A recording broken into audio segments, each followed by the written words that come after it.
Wesh les gars, j'espère que vous allez bien. On va réagir à ce chapitre qui vient de sortir. On est jeudi, ça fait plaisir, c'est en avance et on va se mettre bien. Alors on a découvert l'identité de Vegapunk, ou plutôt devrais-je dire Albert Einstein, qui finalement se retrouve dans le monde de One Piece, ou plutôt on va apprendre dans pas très longtemps que finalement One Piece, en réalité c'est dans notre monde à nous, tu vois, ça va se passer plus tard quoi. Bref, c'est Roro TV, j'espère que vous allez bien les gars, on va réagir au nouveau chapitre. Je t'invite à soutenir la chaîne en t'abonnant, en likant et en commentant. Let's go. Bon ok, on y est les gars, chapitre 1067, Punk Record. Ok, bon, à voir, Punk Record. Forcément, ça me fait penser à Punk Hazard, je sais pas, à voir, sachant que voilà, Vegapunk, Punk Hazard, Record, peut-être que je suis complètement à côté de la plaque, on va le découvrir. La froide odyssée du Germa Double Six, 24e épisode, j'ai oublié, t'es qui déjà? Judge versus César. Mais non! À savoir que, ces mecs-là ont déjà bossé ensemble, il me semble. Hein. Avec Vegapunk et je crois même Queen. Hein. Je crois qu'il y avait un délire comme ça avec ces scientifiques-là. Dites-moi dans les commentaires si je me trompe ou pas, mais j'ai l'impression. Hein.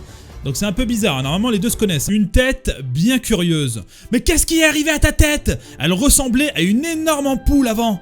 Elle devenait un peu trop longue. Alors je l'ai coupée. Je ne te parle pas de tes cheveux. Eh les gars, on est vraiment dans One Piece. Hein. Genre, ma tête elle est trop grande, je la coupe normale, tu vois, y a rien quoi. Si je me souviens bien, j'étais presque aussi grand qu'un géant quand je t'ai rencontré. Ah oui, là on voit la vraie tête, ok, d'accord, ok. Bah oui, après on l'a vu dans le flashback, les gars. Il avait un giga crâne. Hein. J'ai entendu des rumeurs qui disaient qu'elle était énorme, mais c'était une vraie montgolfière. Eh bien, c'est parce que j'ai mangé le nomi. Aïe! What? Pardon, je me suis mordu la langue. Ok. Ah d'accord, donc le mec il est en permanence avec la langue qui pendouille. Ok.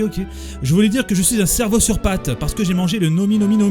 Il me permet de mémoriser un nombre illimité de connaissances. D'accord, voilà le pourquoi du comment de l'homme le plus intelligent sur Terre quoi. Et mon cerveau grossit en conséquence. Avoir une banque de données illimitée est une capacité pratique pour un génie comme moi. Ok, donc c'est bien tombé. Hein. Imagine-toi, par contre, oui, c'est vrai. Hein. Tu peux avoir ce fruit du démon, mais si t'es un gros cassos, voilà, tu vas juste emmagasiner des conneries, quoi. Tu vois ce que je veux dire? Luffy, oui, exemple, oui, Luffy. Maintenant, j'ai le plus gros cerveau du monde et il continue de grossir. Il continue? Tu l'as rangé quelque part? C'est génial. Est-ce que tu as aussi des tonnes de connaissances médicales, Vegapunk? Naturellement. What? Bon, voilà. Chopper, il est aux anges, hein. Tu connais, frérot, tout ce qui est médical, le domaine et tout, c'est son dada, c'est sa passion, frérot. Donc tu es stupide maintenant, vieil homme, puisque tu t'es coupé le cerveau. Oh putain, même en s'ayant coupé le cerveau, je pense qu'il est plus intelligent que toi, Luffy, hein. Je suis désolé. Hein. Ne doute pas de mon génie, petite fripouille. Tu vois cette pomme ici? C'est une antenne. D'accord, ok. D'ailleurs, c'est aussi un clin d'œil à Newton, hein, il me semble. Jetez un coup d'œil au sommet de l'île. Vous voyez l'inscription? D'accord, donc là on voit Punk Record. Ok, donc tout à l'heure je parlais de Punk Hazard, mais je raconte que de la merde. Les gars, enfermez-moi, mettez-moi des menottes en granit marin. Punk Record, sous l'œuf géant, c'est le hangar où je garde mon cerveau. Quoi? Ce n'est pas trop grand? Il n'y a pas de mal à ce que je sois loin de lui, puisque mon antenne est capable de capter les ondes cérébrales. Putain, c'est un sacré bail. Hein. Donc ça veut dire que, si j'ai bien compris, là, c'est... Ah, il est monstrueux, le mec. Ça veut dire qu'on n'a même pas vu toutes les parties de son cerveau. Moi, je pensais qu'ils les avaient mis dans les autres Vegapunk, mais là, potentiellement, il y en a encore d'autres, hein, des parties de son cerveau. Vous avez rencontré une petite fille tout à l'heure, et elle se faisait appeler Vegapunk, pas vrai? C'est un de mes clones, il y en a 6 sur l'île. T'es un ninja? Putain, mais pourquoi il est toujours à côté de la plaque, ce Luffy? Chaque clone est une facette de moi-même et un expert dans son domaine d'études. Les 6 ensemble représentent ma vraie personnalité, mais ils peuvent faire 6 fois le travail séparément. Qu'est-ce que... Chacun d'entre eux se connecte une fois par jour au Punk Record pour synchroniser nos souvenirs et nos connaissances. Leurs dispositions et responsabilités étant si différentes, la richesse de leur expérience est d'autant plus grande. Ok, donc là on a les 6 corps. Donc Atlas, Edison, Shaka, Lilith, Pythagore et Désir, York. Ok, vous partagez tous le même cerveau? J'ai du mal à me faire à l'idée là, ok. Donc c'est vrai que c'est assez flou là, c'est assez vague encore. Bon, Luffy, on l'a déjà perdu. Hein. Considérez que nous partageons la même bibliothèque. Si seulement je pouvais laisser tout le monde se connecter à mon cerveau. toute l'humanité aurait accès à mon savoir. Mais non, ce serait un truc de malade les gars. Alors si la population du monde entier mettait elle-même à jour le punk record, cela créerait une mer d'informations qui surpasserait ce que mon cerveau peut accomplir seul. L'humanité n'aurait qu'un seul esprit. Putain, c'est trop alléchant comme idée. Hein. Je pourrais donc étudier la médecine du monde entier, évidemment. Eh les gars, c'est incroyable l'idée. Hein. Mais il y aurait peut-être des points négatifs, hein. Je suis pas sûr. Hein. Mais c'est vrai qu'en termes d'informations, avoir accès à une telle bibliothèque, tu saurais à peu près ce qu'il y a dans le monde, les mystères et tout, de chaque recoin de ce monde, quoi. Et on sait que l'univers de One Piece est tellement grand, tellement vaste, tellement mystérieux, il y a tellement de parts d'ombre, en gros, tu vois. Donc, c'est vraiment une idée alléchante. Après, je sais pas si c'est possible, hein. On verra. Wow. Putain, j'étais pas prêt. Bon, Chopper qui est en train de s'envoler. Je sais pas si c'est parce qu'il est en train de s'enjailer ou c'est juste qu'il contrôle pas encore ses bottes. Mais il m'a fait rire là en arrière-plan là. Mais si vous laissez tout le monde partager ses idéologies contradictoires, tous ces préjugés ne vont-ils pas créer des problèmes? Tu es vraiment très malin, paladin des mers. Mais la science ne progressera jamais si tu passes tes journées à t'inquiéter de ce genre de choses. Pépépépépépé. Ok, donc c'était vraiment ce que je me posais comme question tout à l'heure et il a répondu, c'est vrai, hein, qui ne tente rien n'a rien. Et voilà, faut pas se mettre des bâtons dans les roues. Et voilà, faut tenter les choses et s'il y a des problèmes en route, ben voilà, on y trouvera des solutions forcément. C'est ça ton problème, Vegapunk. Tu te moques des sacrifices au nom du progrès. C'est pour ça que papa a été transformé en une arme sans cœur. Wow, elle est vénère. Bon, elle est venue pour en découdre. Oh, elle a le laser. Elle a le laser là du coup qu'elle avait récupéré dans la décharge là. Waouh, arrête ça, abonné. Ce sabre laser est défectueux. Laisse tomber. Je sais qu'il marche. Je l'ai testé tout à l'heure. Ramène mon père à la normale. Si tu oses me dire non. Ok, ne te précipite pas, abonné. Le tuer te ferait beaucoup d'ennemis. Appuie sur l'interrupteur, abonné. Ce laser attire un nombre incalculable d'insectes. Ah ouais, d'accord. Ah ouais, d'accord. Putain, il y a une armée d'insectes qui se ramène là. Oh là là.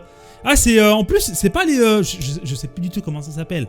Je sais plus, c'est les espèces de Hercule ou je sais plus. Et je sais que Luffy... il raffole ça, hein. Limite, One Piece, le One Piece ou ce truc, il hésite, tu vois. Yeah. Oh putain. Oh, il y a de l'électricité là.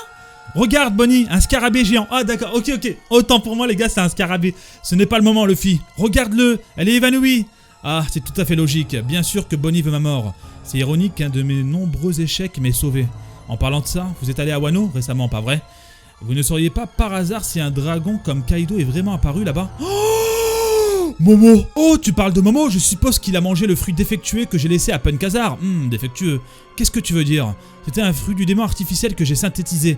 Je l'ai fait après 20 ans de recherche sur le facteur de lignage de Kaido. Cela a coûté d'innombrables ressources.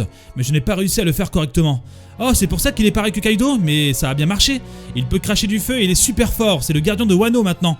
Tu as vraiment fait ça? Génial. Et sa couleur? Rose.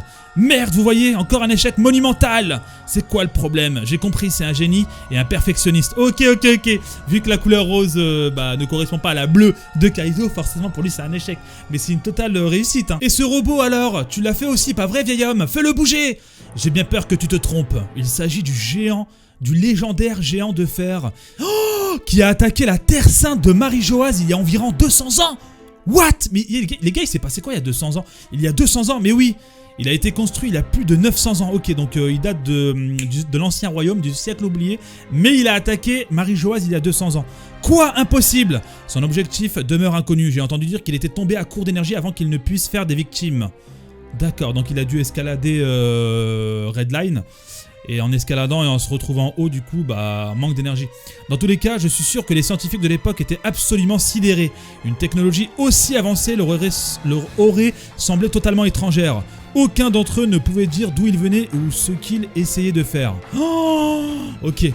Bah forcément, anciens royaumes qui ont été, je pense, exterminés. Hein, voilà, ils ont été détruits. Hein.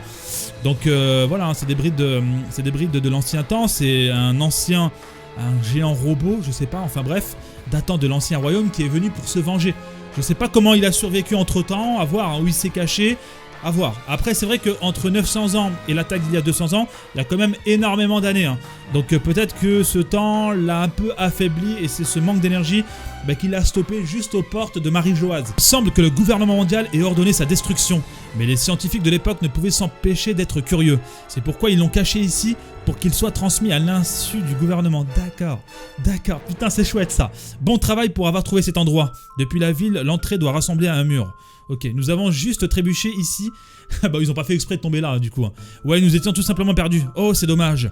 Il y a 200 ans, c'est à peu près l'époque où le mouvement pour les droits des hommes poissons a commencé à gagner du terrain. Oh, alors ce robot aurait grimpé Redline, c'est très probable.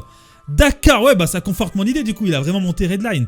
Ok, donc c'était à l'époque de la révolte. Ok, des hommes poissons. Ok, donc ça me fait penser à l'ancien temps. Peut-être, comment ça s'appelle? Auto-Hime peut-être, je sais pas. Bon, comme ça, vaguement, ça me fait penser à Fisher Tiger, même si c'est pas de son époque, hein, mais ça fait penser aussi peut-être à Fisher Tiger. Mais bref, ça c'est un peu plus récent, il me semble. J'ai créé la Vega Force 01 sur la base de ce que j'ai appris. Mais je n'avais pas les prouesses scientifiques pour en apprendre tous les aspects. Il est difficile de croire que ce soldat mécanisé a été fabriqué il y a plus de 900 ans. Il a quelque chose que même toi, tu ne peux pas recréer. Sa source d'énergie. Quoi ?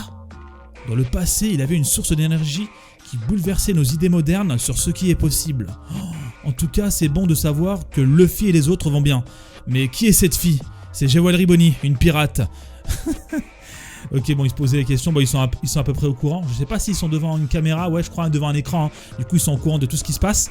Apparemment, il y aurait une source d'énergie antique. Quoi à voir. Je pensais que celle qu'on avait vue avant était une petite fille. Et la façon dont la tête de Vegapunk fonctionne est folle. J'ai vraiment fait une chose terrible à Bonnie. Ouais, tu devrais te baisser et la supplier de te pardonner, vieil homme. Petit crétin, comme si tu savais quelque chose à ce sujet. Il y a quelque chose que je dois lui donner. Très intéressant. Est-ce que ce serait pas peut-être les souvenirs ou un délire comme ça de Kuma? Rappelez-vous, Kuma, il a été...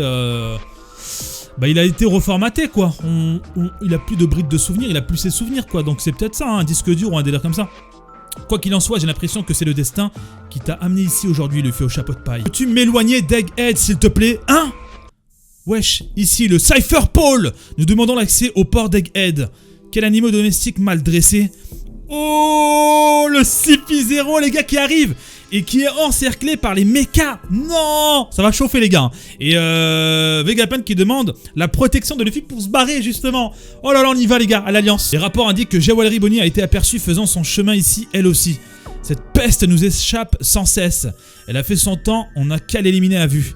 Ah ouais d'accord, donc là on a le CP0 avec la rectification du Séraphin de Kuma. Et ça c'est super cool parce que quand on l'a vu pour la première fois, il avait les cheveux sombres. Et ça c'était une erreur d'Oda, il l'a rectifié après, il l'avait dit justement. Donc là on voit bien le Séraphin de Kuma avec les cheveux blancs. Le Cypher Pole 0 avec tous leurs masques, hein, vous connaissez les gars. Shaka, il y a un navire du gouvernement. Ce serait mauvais s'ils voyaient que nous hébergeons des pirates. Mais qu'est-ce que le CP0 nous veut? Et pourquoi ils ont amené Rob Lucci? Je pense que nous devons juste livrer ces racailles. Après tout, ce Lucci est un assassin, non? Ah ouais... Bon, ça va partir en sucette, les gars, là. Quoi, Rob Lucci? Eh, dépêchez-vous et rendez-nous nos jambes. Ok. Non, ce type est toujours là? Vous ne pouvez pas les laisser entrer.